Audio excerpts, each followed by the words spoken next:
Okay, so thank you all for being here. Welcome. My name is Jennifer Schaefer, and I am the Associate Director of Employer Relations and Marketing with the Career Development Center at Appalachian.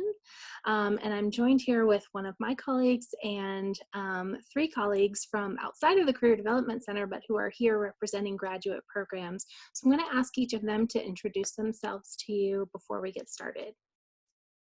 Laura, you want to start? Everyone, thanks for being here. I'm Laura Pell. I'm the career coach for the College of Arts and Sciences. I know a lot of my students in the College of Arts and Sciences are going on to graduate school, especially in programs that kind of give back in some way. They're pursuing industries that are kind of in that realm. So I'm really excited to be here for this conversation, and thanks panelists and students for joining. I'll hop on and introduce myself. My name is Scott Schindler. I work for the UNC Gillings School of Global Public Health. We have an extension campus located in Asheville, North Carolina, just a little bit away from Boone, and delighted to represent that program today and also to represent UNC Gillings. I can talk a good bit about their different concentrations and departments, though I work specifically for the UNC Gillings Masters in Public Health program in Asheville, North Carolina. So thank you for the invitation to be here today, and delighted to represent our program. Great, nice to meet you, Scott. I'm Sandi Lane, the program director for the Masters in Health Administration here at Appalachian State University.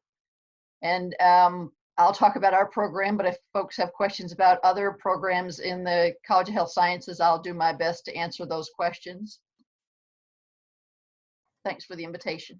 Yeah, fantastic. And my name is Melissa Kotacka, and I'm rounding out the panel from down the mountain. I am zooming in from the Nicholas School of the Environment at Duke University. I'm our Assistant Director of Admissions for our professional master's degree programs in forestry and environmental management.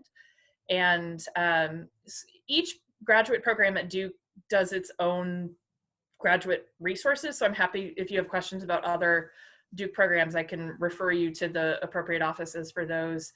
And also I went through the graduate school process myself twice. The first time I did it the hard way, and the second time I did it the less hard way. So really glad to be here today to help you all do it the less hard way. That's great. Thanks, everybody. And for students who are joining us today, if you notice, Laura put a little question in the chat for you to please enter your name and your major. But I also just want to remind you that if you have any questions throughout the panel, feel free to speak up if you feel comfortable, or if not, go ahead and post your question in the chat, and Laura will be moderating the chat to ask those questions. We do have a couple of questions that we want to start off by asking our panelists, and hopefully that will, spark your ideas or questions or things that you might want to know about these programs as well. So I'll start off with the first one, and that is, and just for our panelists from outside Appalachian, more than 75% of our students here at Appalachian indicate that they have a strong interest in pursuing careers that are purpose-driven and support the public good, whether that be addressing environmental and sustainability issues or health disparities, et cetera. So can you tell us a little bit about how your programs align with these values, and what are some of the hallmarks of your programs? And feel free to jump in as you feel comfortable. So I'll go ahead and start. Our students are employed healthcare professionals from across the continuum of care. So they're in a helping profession by current employment from their training. They may be social workers, nurses, folks that are in administration. Some are at their early stage in their patient services representatives. Some have worked in mental health, case management. So they are, by nature of their current employer, working for the greater good of the population in a specific setting and those care needs. You're well aware of the challenges that our healthcare providers have experienced since March. Many of our students were stressed beyond means between working extra hours, trying to keep up with their workload, and yet, we understood their priority is their job, taking care of patients and their families. So our program very much supports those careers of people that want to grow and be able to provide a service in their community or transition to another service line. We've had our students, when they graduate, transition into another discipline. For instance, going from mental health case management into nursing home administration.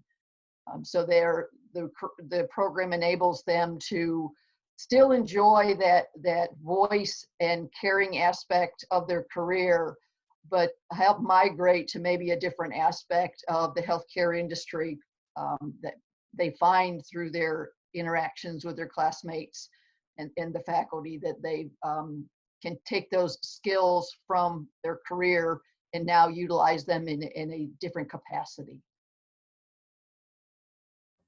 Nice.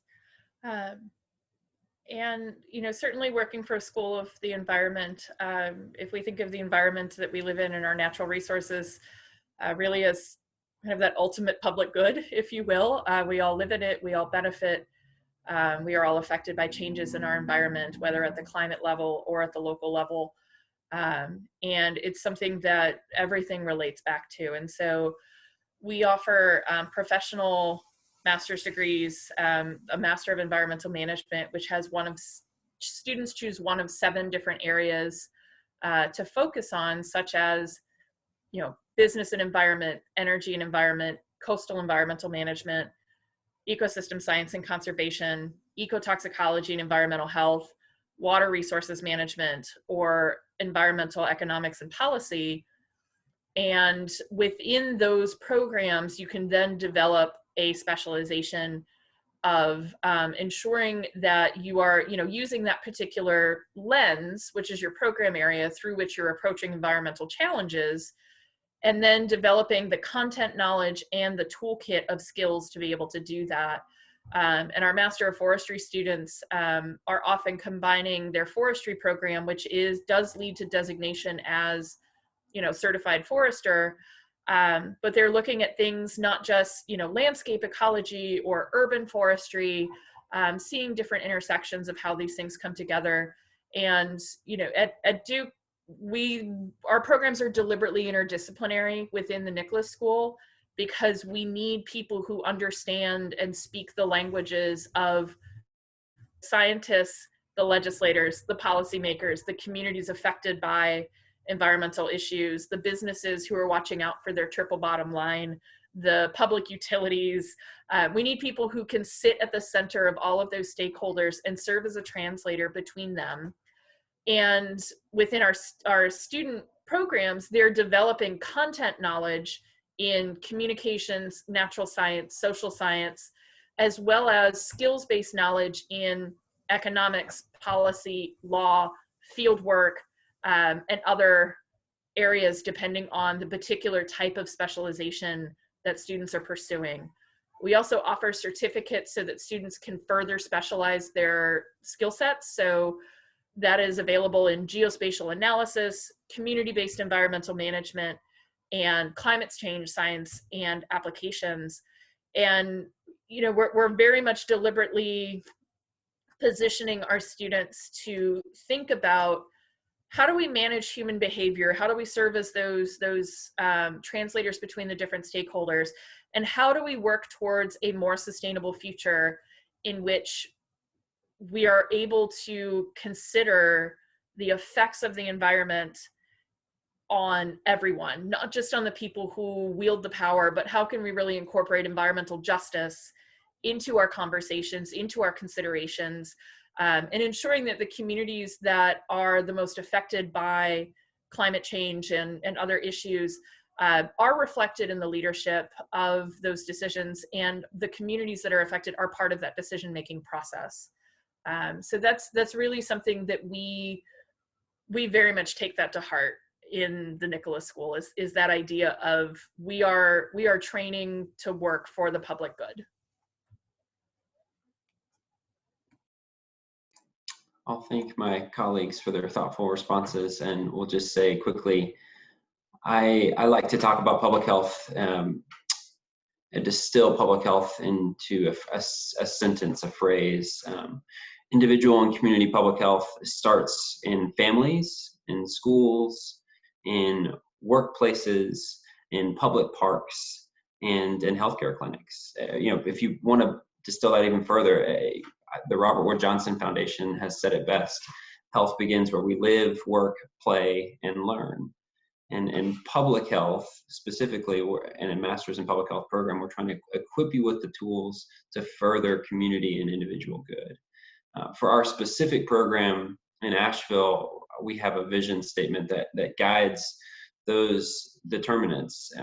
Thriving, healthy, connected communities for all. That is our specific vision as a program. We focus exclusively as a program on the 16 counties in Western North Carolina that in and of themselves face really different challenges than other counties across the state. And for our particular concentration, we call it place-based health, we are trying to give students a framework that allows them to analyze, assess, and implement public health interventions or solutions that take into account the context of a particular place. That's what we're trying to say when we communicate place-based health. So you think about issues that particular communities face because of their historical context, their political context, their spiritual, sociological, ecological. There are a number of different factors that bring about problems that individuals in particular places will face that differ, even if you go by city to city, county to county, neighborhood to neighborhood, people group to people group. So for us as a public health program, a master's in public health program, we are trying to give students particular tools, a toolkit, if you will, that promotes public good in any place, whether it's in Western North Carolina or across the world. So delighted to have that shared vision as a program with Appalachian State students. I love hearing that you all, as a student population, really care about public good, and thank you for letting us speak to how we care about it as well. Well, and thank you to all three of you for sharing that in-depth information about your programs. I think that's really helpful. And it kind of leads to my next question, which is about what characteristics you want to see in the students that you are admitting. Are there specific skills or experiences that are part of, you know, what you're looking for, and what methods are you using to glean that information and decide who's a good fit? I'll perhaps start off with this one. I think this is a particularly interesting time for programs like MPH programs, or even public health programs in general, that lean heavily on student experience, whether that's internships or previous public health exposures, you name it. The pandemic has made those types of opportunities limited and even hard to attain. So we've been having a conversation as a Gillings team about what that looks like for our evaluation of applications in the next admission cycle, and really for the next several years. What we really try to assess is a student's commitment to health equity, a student's commitment to equal access to systems and care, and a student's commitment to a fair and equitable system for everybody. If you were to look at our application, we ask, this is a new question for us as of this year. The American Public Health Association has stated that systemic injustice, racial injustice, is a public health crisis. And we are asking students in the application process to name how they will engage and learn what it looks like to be an anti-racist as they move into their MPH curriculum. So we care about students who are committed to those types of advocacy and equity issues. And experience matters a lot, absolutely. But we're, as an MPH program in Asheville, what we do to sort of counteract maybe not having a traditional admissions interview or even this year, we're not requiring the GRE as a part of the application cycle. We're leaning pretty heavily on how a student, especially at a system school, and similarly UNC system school like ASU, how students have done and completed their coursework in their majors, especially if they're coming from a like-minded major or even a public health major, like I see some of you are on this call today. So we lean pretty heavily in our program on the recruitment process. I work individually with students throughout that cycle so that I can get a very clear sense of a student's not only experience, but what they would be bringing individually to the program. I'll just stop there and let others chime in.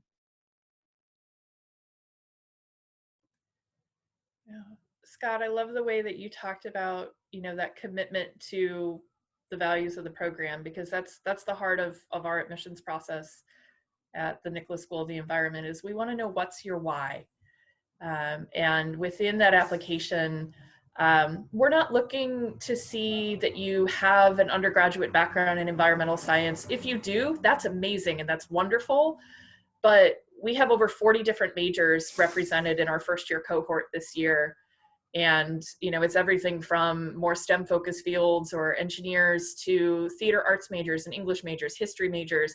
Everyone has a role to play when it comes to our environment. And that's part of what makes the Nicholas School community such a rich place, because everyone's bringing that different perspective.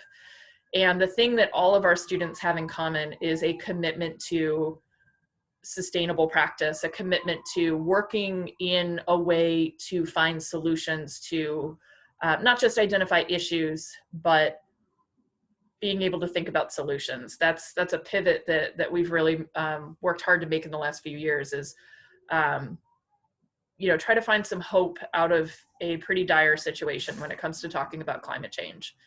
And also thinking, when we are reading those applications, for last year and this year, about 1/3 of our students came to us directly out of undergraduate studies.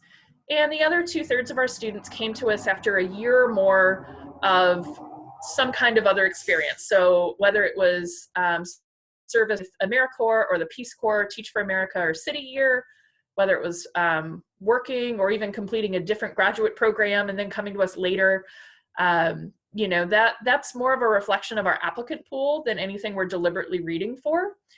And again, it comes down to that, what's your why? So the experience that you would bring as a student coming directly out of undergrad will look a little bit different than someone who's had some work experience between graduating from college and then applying to graduate school.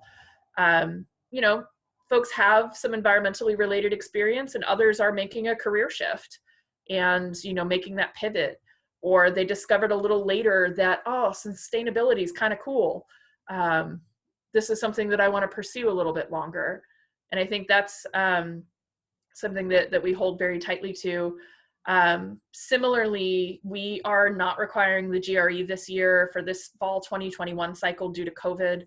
And our faculty are evaluating the role of the GRE in our selection process about whether or not to use it going forward. So for those of you who are seniors thinking about graduate school right away, we're going test blind, essentially. So even if you submit scores, we won't see them. We are also adjusting our application reading process to make sure that we are ensuring equity in that. So all of our readers go through an implicit bias training. We do, certainly the logistics of reading an application, but we're also doing some calibration training to ensure that when we are evaluating applications, we are all considering the same components of that. So our application includes some questions that tell us more than a transcript, tell us more than a GPA, because we build our class out of people. We don't build our class out of GPAs and grades. In terms of the skill sets that we're looking for, no one does anything alone. And we want to see teamwork. We want to see that you are able to, have that resilience to make it through a challenging situation, that you're open to feedback and able to incorporate it, that maybe you have failed at something and had that humbling experience of being able to realize like, ooh, this did not go the way that I planned. Now what? So trying to get those pieces from the application, whether it's through your statement of purpose, through your letters of recommendation, just trying to glean that from you and to get a sense of who you are as a person, and not only how we can help you meet your goals, but also what are you going to bring to our community, because you're not just choosing a program, you're choosing your professional network, and you're choosing a community of people to live with, learn with, and work alongside. And that teamwork and that commitment to community is something that we're really, really proud of and committed to, because we're not going to solve these big puzzles all by ourselves. We need everybody we can at the table.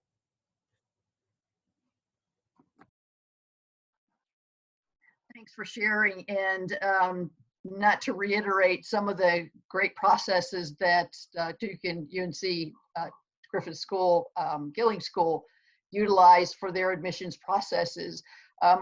We're different in the MHA program in that our folks are employed in healthcare. They typically have 2 years plus of experience. So we are looking for that diverse cohort to join us, diverse in discipline, diverse in skill set, experience, with that goal, answering that, what is your why? We don't phrase it that way, which is a much more succinct way to say it. But we do say, why do you want to come here? And what are you going to contribute to this program, to this cohort, to make healthcare delivery better? How are we going to improve it for those we serve? So we look at their work experience. And if they're new, okay, so they've been in the same career for a couple of years, haven't been promoted. Healthcare's had a few stumbles, so promotions are not prevalent. But have they stuck it out there and learned different skills? Are they, while they're in that same position, growing? If you've been in healthcare for 15, 20 years, what's been your career trajectory? So we can see that desire to grow and learn more about the healthcare process, the managing of various types of organizations, interactions with the other types of providers. So we do look at their essay, their letters of reference in terms of where have they been? What is their reason to come back? Why do you want this degree? What do you want to gain from it? What is that career goal? What knowledge do you want to take back to the healthcare industry, improve delivery? How can we really provide patient-centered care so that the patient is the center of what we're doing? It's not, the way we provided healthcare historically, well, the provider was the most important. So that's how we evaluate our applications. We are actually moving in the direction of no GRE for the program. Our grad school requires it as long as with a GPA of under 3.0. So all applications that have a 3.0 or greater, we're moving away from the GRE. Many healthcare management programs across the country are doing that already. Definitely for this admission year, but moving forward permanently.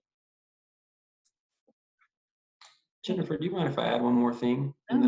Go ahead. Just to say, what I appreciate about all three of our responses, just to say succinctly, is that it seems like our programs are doing holistic application review, which is really important. We're not just taking you on paper. We're trying to get to know what motivates you, how you will contribute to our programs and our school communities. Because again, Melissa said this really well. We need a team of people to tackle large systemic issues. So I love that each of our programs are taking that kind of approach, and I hope it would motivate you all as students to not simply think, how do I look on paper? How is my resume? How are my grades? Think about the types of experiences you've had where people could speak more explicitly to your character, to your humility, your willingness to learn and grow and be shaped by what meets you as you move in and around school and professional life. So thank you, colleagues, for saying that better than I have in the past. Yeah. And I'll add, you know, if you think of the what's your why, there's kind of 4 components to that. There's why do you want to do this program? Why do you want to do this program, like this type of work? Like you're thinking about a master's in public health or a master of environmental management or master of health administration or what have you. But why do you want to do that degree at that particular school? So what is it that ASU, UNC, Duke bring to the table for you? And then why does it matter that you want to do that? Like what are the core experiences that speak to you for doing that? And also why now? Graduate school is something that's always there. There's not quite the same societal expectation of when we go do it. Some of us do it right out of undergrad. Some of us do it later. Some of us do it both. Again, the less hard way. But I think the key thing is why this school, why this program, why this school, why you, why now? Are kind of the 4 components of that what's your why that kick in. And it's okay if you don't know the exact answers to that. A general idea is usually okay. If you already knew all the stuff, you wouldn't need to go to grad school. That's great. Thank you all. So this next question, Scott, you and Sandy both touched on this. Scott, you touched on it in the last question, and Sandy, you touched on it at the very beginning. And I just wanted to kind of dig a little deeper into how you see your industries perhaps changing as a result of recent current events, specifically the pandemic, but also some of the other social influences that are going on right now in the world. How have those impacted your programs? I'd love to start this question because healthcare, as you've seen on the news for months, has had to adapt to whether it's the pandemic or whether it's the closure of a state to prevent spread. And so we've had to learn to change on a dime, to work with uncertainty to the best of our knowledge base and skill set, to understand that there are risks when we don't have all the science to make decisions. We've had to reallocate staff to tasks that they hadn't done before, but they may have the credentials to do. You know, all of our outpatient surgeries are gone. What do I do with that staff? We moved them into other tasks. So learning to be flexible, learning to dig down deeper into technology, and how do we leverage that technology? You know, we expect to see telehealth, a great boom in telehealth, and that to change. We expect from the shortage of nursing assistants in long-term care that finally see some recognition for all our direct support staff, whether it's home health, individuals with disability, skilled nursing facilities, that whole array of service providers that have been unrecognized and paid at a rate of poverty moving forward. So I expect healthcare to change in a lot of ways, whether it has to do with this physical structure, where tasks are completed, the relationships between providers, and how much technology moves us out of our current, and it's not a comfort zone anymore. It's the way we used to do it moving forward.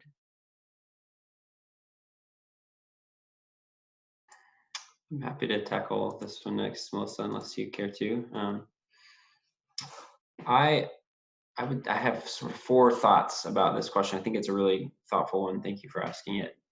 My first is, I've already mentioned this, but I think we would recognize that there are 2 pandemics happening simultaneously. The first being COVID-19, the second being what I described earlier, the American Public Health Association recognizing systemic and racial injustice as a pandemic, an ongoing one.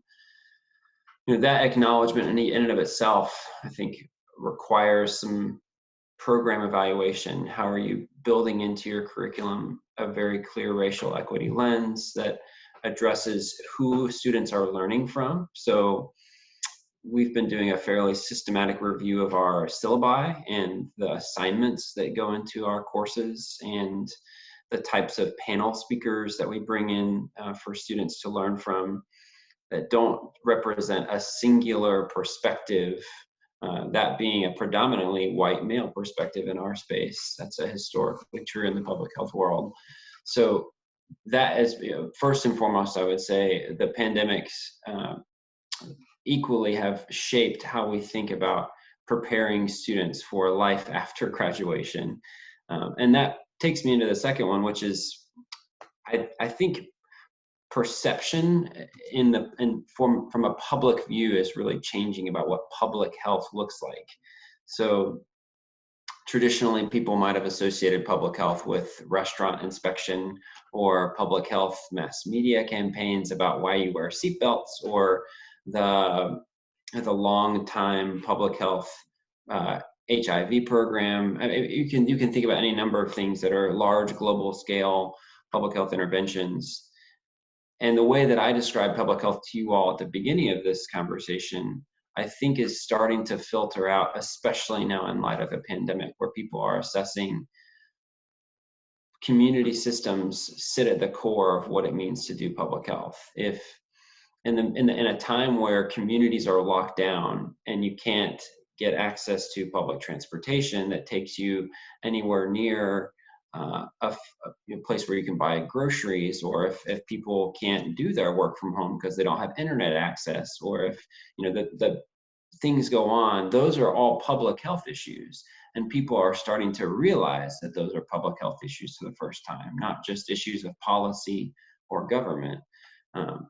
Those are core to what it means to do public health. And that takes me into my third, which is, in a time where public health science has become highly politicized, it's really important for the students that we train to be able to work across a really broad spectrum of viewpoints, beliefs, and to communicate effectively to a wide variety of people. And that's always been true in public health, but I think it's especially true for public health moving forward, that when you start to talk about the implementation of science into policy, you have to communicate that policy in a way that effectively reaches a wide variety of people across political spectrums, religious spectrums, ethnicities, communities, backgrounds, you name it. Like, we have to be able to craft public health interventions in a way that reaches people.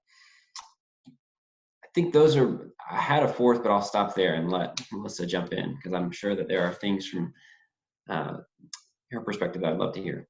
Oh, yeah. And there are so many things that overlap because, in some ways we are also experiencing an environmental pandemic.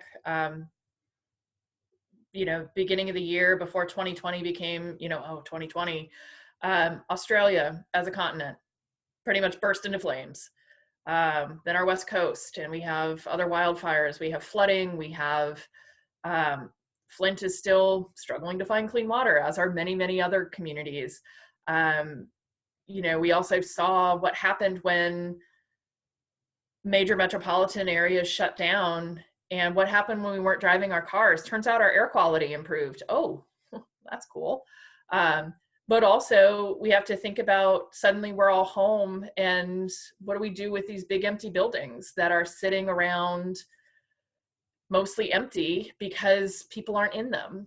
But are we still running air conditioning and heating? And what's going to happen when it's winter and buildings are sitting empty and we have to worry about whether or not pipes are going to break? And, so all of these changes. And also thinking about, there's this beautiful thing where people have now realized, like, oh, the outdoors, that's a magical place. I can go hiking. Oh my gosh, in Boone and the mountains in general, North Carolina, we're lucky. We've got so many things in our backyards. But Duke Forest, we've done a recreational, so we have 7,000 acres of actively managed timberland that's adjacent to Duke. And our Duke Forest team has done a recreational impact study. And it turns out that people didn't like the pre-existing trails, so they started making their own and didn't follow signs about keep your dog on a leash and pick up its waste. Please don't move rocks in the streams. Please don't build things out of sticks. Please don't leave your trash. So we've really seen, we're excited and ecstatic that more people are using the forest, but we also need people to use the forest in a sustainable way so that we can keep the forest open for public recreation. We're also, certainly no stranger to politics when it comes to environment, and whether it comes to whether or not climate change, you believe in it, like it's a thing, it's not Santa Claus. It's a thing that exists, and now we have to figure out what to do with it. And so, it's just, 'tis the season for political ads, and every other ad is talking about the Green New Deal in some way and what that can mean and what the science behind it says versus what the policy is. And about, a good chunk of our graduates want to go work for federal agencies like the EPA and the Department of Energy, or, federal and state and local levels. And that's hard when you are a long-term employee working at the whims of different administrations who may have different priorities in terms of how they affect policy. And enacting policy is expensive. It is cheaper to burn coal in the short run than it is to install solar panels. But now solar has gotten way cheaper, way more effective, way better as an option. But there's still that outlay and that public information that has to be done about, no, really, there's that communication and education piece. The science is always developing, and we have to be able to communicate that. And so we're seeing this, this crucial, critical point with the pandemic of when we think about, how are we interacting with each other and with our environment? I love that we've got health programs and environmental programs both on this panel today. Like, what a beautiful combination of things, because they really do all come together, and the communication piece of it is huge. Because again, we need that teamwork makes the dream work. We got to bring it all together. Thank you. Yeah. So all three of you acknowledged that really people are at the core of what you do. And I want to ask this next question with that in mind. And perhaps in the interest of time, I think I'm going to combine the last two questions, because I want to make sure that our students have time to ask you some questions. But given that these degrees are in the helping professions, and we're seeing people and working very closely with people is an integral part of the experience, how are students still getting that experience in the program in this current environment? And what are you doing to ensure that the quality of those interactions and the quality of not only the academic environment, but internships and all of that remain intact for each of you? I'm happy to start with this one, because I recognize I'm wearing an old well around my neck. I'm a UNC Chapel Hill alum, go Heels, and now I work at Duke. It's fun, and it is possible to do. But I think it's important as a person representing a school at Duke to own, like, as a private institution, we have had a lot more flexibility and independence in making decisions about the things that we do than the UNC system has. We have different stakeholders, and we also have different ways of deploying things. It would be completely unokay for me to not acknowledge that sitting on this panel. That said, we've been able to go to a hybrid model. Duke chose to test every single person who was coming to campus. And we had a number of our students who chose to remain off campus. I've been home since March, as have most of my colleagues. And, we're still thinking about what's going to happen. But there is something to be said for being small and nimble. We're also smaller than every other institution that's here, and almost every other institution in the UNC system. I think for us, the biggest experience that we had was in the spring when the pandemic started. Our students we don't tell our students what to do between the first and second year of their program, but 90% of them complete an internship of some kind. And they had all almost secured their internships, and suddenly the world is upside down and they don't know whether or not they're going to get them. So our alumni relations, our master's project team, program development, faculty members, alumni council, and our career professional development center basically said, like, if this internship needs to be virtual, can you still do it? And we managed to find a way to meet and have that same percentage of students having, if not a converted virtual experience over the summer, or a socially distant experience, or some other kind of flexible experience, to have some other way of doing that. And on campus, we're doing everything that we can as safely as we can until we can't. We know we're one day away from an outbreak. And that's Duke has taken a pretty hard line on that. And, you know, we're in a position to be able to do that, and we're very lucky to be able to do that. But it's also, we're all part of big lumbering systems. It's like trying to turn a cruise ship with a tugboat. And we're a much more nimble cruise ship than the UNC system. So, you know, rather than saying, okay, everybody get in the van, we're going to go to Duke Forest and practice our forest measurements. Now it's, you know, hey guys, classes in the forest today, meet us at gate F and get there on your own, kind of thing. So it's just figuring out how to follow those regulations, which Duke has made our rules much more strict than the county, which is more strict than the state, which is more strict than federal levels. So we've kind of gone into lockdown mode on our campus. And I'll pass it to my colleagues within the UNC system, since I know things have looked a little different for y'all. Yeah, thank you, Melissa, for that thoughtful intro. They do, and I will be the first to say that they look a little bit different for our program than they do for UNC Gillings on the whole, because our program is in the western part of the state, and it is a partner program really between three different institutions, two of which are state system schools, UNC Asheville and UNC Chapel Hill, and the third of which is a healthcare education organization called MAHEC, the Mountain Area Health Education Center. So those three organizations are really delivering our program, and our program is fairly small. We, on average, will have cohorts between 13 and 20 students in each annual cohort startup. So for us, pivoting to remote instruction primarily, and then a hybrid model this fall has been fairly simple for our program. And I think Gillings, as a leading public health program in the country, and really in the world in terms of its research and coronavirus capabilities, has been very out front for our particular graduate school, where we've had a little more authority as opposed to the state system or the state school. So I think in that regard, I've been really pleased with what we've been able to offer to our students in this time.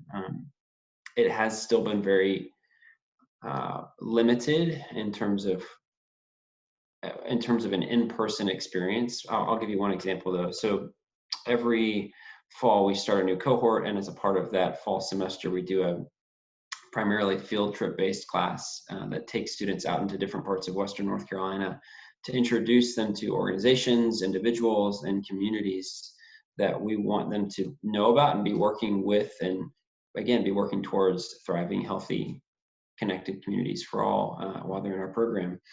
And we were able to do a lot of that still, utilizing physical distancing, masks, and being outside. When it got rainy, it got a little bit harder. And you know, because the semester started and ends a little bit earlier, that has been a more simple process for us. And that's kept a lot of that human to human connection in terms of our students being able to see with their own eyes a physical place and get to meet people even at a distance, put faces to organizations and organizations to places. That's been really important for our program. I would say for most of our students, the practicum experience, which is like an internship, but as a hallmark of every MPH program in the country. It's a required 200-hour summer experience. And our students, while all of their practicums shifted this past year because of the pandemic, but they all still were able to keep, and I would even say increase their opportunities within local organizations in Western North Carolina. So much so that several of those students were hired by those organizations after the fact because they were providing so much value to those organizations, both through the work they were doing in a lot of the pandemic and just the research and skill set that they were bringing to those organizations. So to me, that's I think we're still providing the same quality, where because we're small and nimble as a program in Asheville, it's a lot easier for us. And I think our local and regional governments have been really responsive to the pandemic in that regard, which has made it simpler to know our way forward. I'll say it that way, to know how we will best provide students with an equally quality focused experience that's equitable. So love to hear Sandi's perspective. Thank you both for sharing.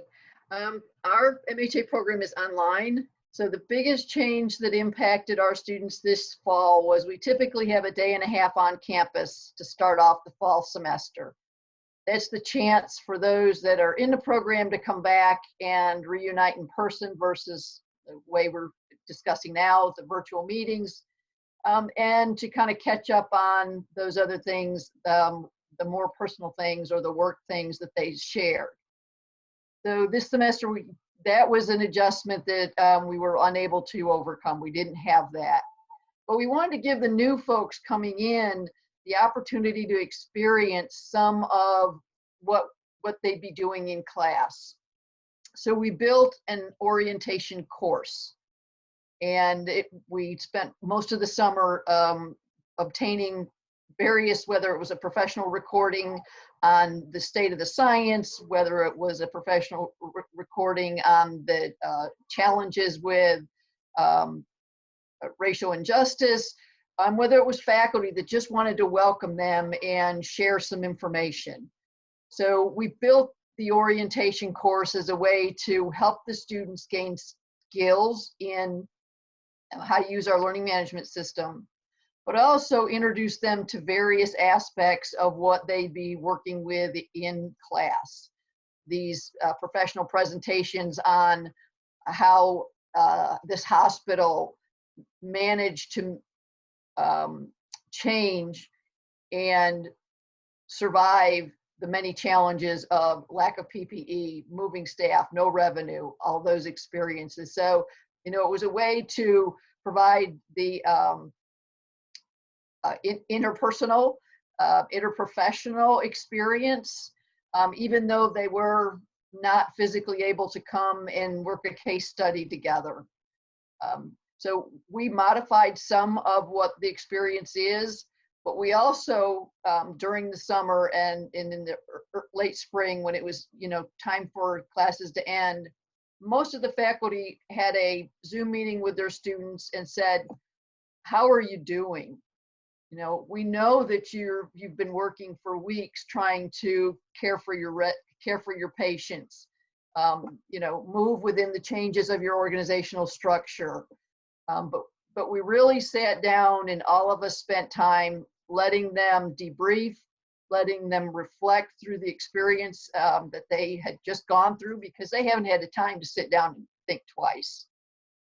You know, they work so hard to get their assignments in, and no matter what kind of breaks we gave them in terms of, we're going to drop that assignment, we're not doing it, you guys you're swamped. We just really believe that they need to be supported, and the same with them, with folks coming in this fall. We know your plates are still full. We know that, you know, you're here because you want to achieve that goal, but we also want to hear your voice. We want to know, you know, how are you feeling about this? So I think that's our biggest change that we made in the MHA program. Now, the clinical programs in the Beaver College of Health Sciences, they had other challenges. You know, some of the nursing students, their internships or their clinical experiences had to be modified. The same with our registered dietitian folks. So there were other challenges in other programs, but for us, we just were we spent a lot of time worrying about our students. Thank you all so much. So we're coming to the end of our time. Does anyone have a question that they want to ask our panelists as we round out the end of the program? I have a question. I was wondering, like what each program was doing like right now in this time of like COVID to like, I know each of you have kind of touched on this, but have you like been working, like, or has your program been working to support your like graduate students like in your specific cohort as well as like the whole program, or like have you like created like opportunities to work as a cohort? Because I'm a public health major, and like that's been like our biggest challenge like in the undergraduate program is like continuing to do like program evaluations like together and stuff. So I was wondering like what you guys were doing, if that makes sense.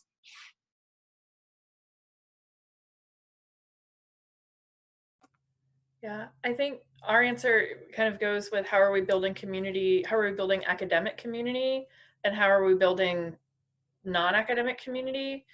And, you know, because as master's degree programs, we have our students for just 2 years at a time, maybe 3 if they're doing a dual degree with another program, maybe 4 if they're a law student. But, you know, I think that the big thing, Sandi, I so appreciate you talking about the faculty just saying, how are you? We're providing a lot of opportunities for our students to connect with their adults and like their, you know, it's sort of that like, who are your grownups kind of thing. But it's that very much that piece of what can we be doing better? So we've been lucky that our dean is really committed to making sure we have a lot of town halls.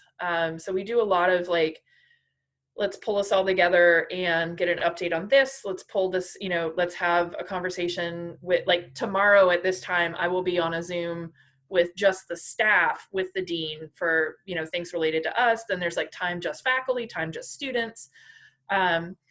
We've also been very cognizant about the intersections of environmental work with systemic racism, and very cognizant of how, for lack of a better term, ridiculously white our field is, and ridiculously, you know, white male dominated historically environmental work has been, and what that means in terms of who our students are now and who the communities are that we're serving. And so really pivoting towards that more purposeful incorporation of environmental justice, you know, incorporating things like mandatory anti-racism training and resources and things like that. And that was actually in response to a student petition that was brought to our dean in May and June, and 700 student, staff, faculty, alumni signed on to it. There are only 600 people actively in the Nick School as students at any given time. But thinking about what that looks like in terms of academic training, we are very group focused in our work. So as a hybrid program, all of our classes that are happening have to have an online component. And we still have folks who are doing instead of writing a master's thesis, our students do a master's project, and most of those are done with a client in Zoom. So, you know, we're all tired of looking at ourselves on this screen. So we're trying to come up with creative ways to do that of like, if you got to sit here and stare at tiny boxes, how do we at least make that more productive? Our student organizations are converting, bringing in speakers, bringing in alumni, doing, you know, like virtual watch parties with like the Netflix log on, watch it together kind of things. Our ocean policy working group and coastal groups love to do like creature feature horror flicks about like scary fish, and then we all watch them together, and it's just like campy hilarity. So it's a lot of it is looking at our students and asking them like, what do you need? What do you want? How do we take care of you? And also being mindful that faculty and staff need to be taken care of too. I think Melissa said it well, and the reality is it's hard for all of us to figure out what to do. And you can only be so creative when you have so few mediums to encourage team-based work when you have to facilitate keeping students safe. So we've been fortunate enough to be able to use some of our larger areas. We've met outside a good bit. We've tried to exhort students to do those things, but we continue to sort of trudge forward, and our students are producing wonderful wonderful products, team-based products that we've seen. But I think it's just going to be hard, Allison, as a result, for the remainder of life without a vaccine. I think will continue to be difficult, especially in graduate level work like ours that is so team oriented and focused. I think that's just good to have that kind of mindset as you think about applying to programs. The only thing I would add to that is we try to use media that they can asynchronously work together, so that somehow they can still connect. And as I said, our folks, they used to have to record their team meetings and send them to me as part of a project, and I'd have to get through 10 minutes of their getting back together and visiting before I could get to the actual content of the assignment. But so that's how our students have been able to maintain that. But yeah, you can tell in their discussion they're exasperated. Thank you. Other questions? Yeah, I had a question. So I recently had to change my major like 2 days before my senior year, so this past fall or this past summer, and I was kind of just thrown in to a biology major, which kind of actually worked out. But I have kind of seen through my major and through other people's majors that like masters are the new bachelors almost, where a lot of jobs, especially in the scientific field, really need masters. So I was wondering how you guys kind of support that with acceptance rates, also like supporting students financially.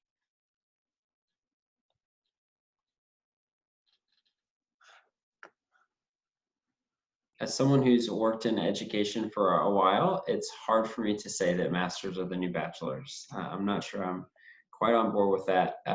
In general, I do think it's true for highly specialized fields, and you have some of those represented here on this call. So Maddie, that's an astute question and well worth considering. I think still, though, a lot of that focus, and my colleagues might have a different take, and that's wonderful.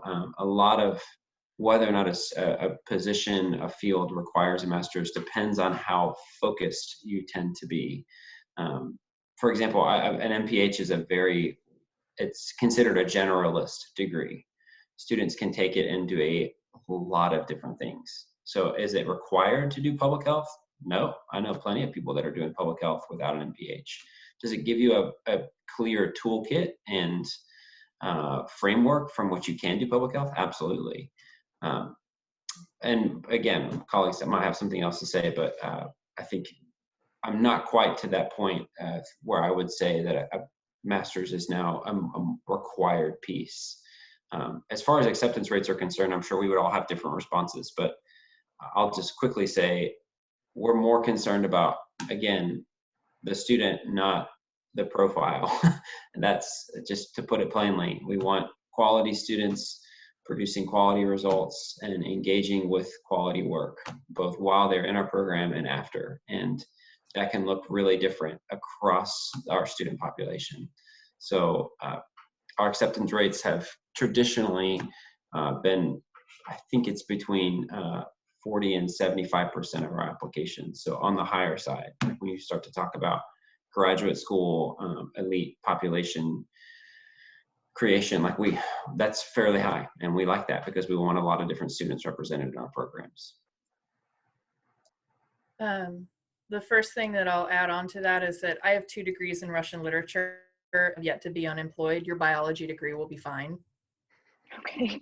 It'll be fun. I've worked in college admissions for 13 years and in education for 15, maybe even longer than I lose track after a certain point. It's about the skills that you acquire. And it's about the like kind of soft skills that you have and kind of the story you tell with your major.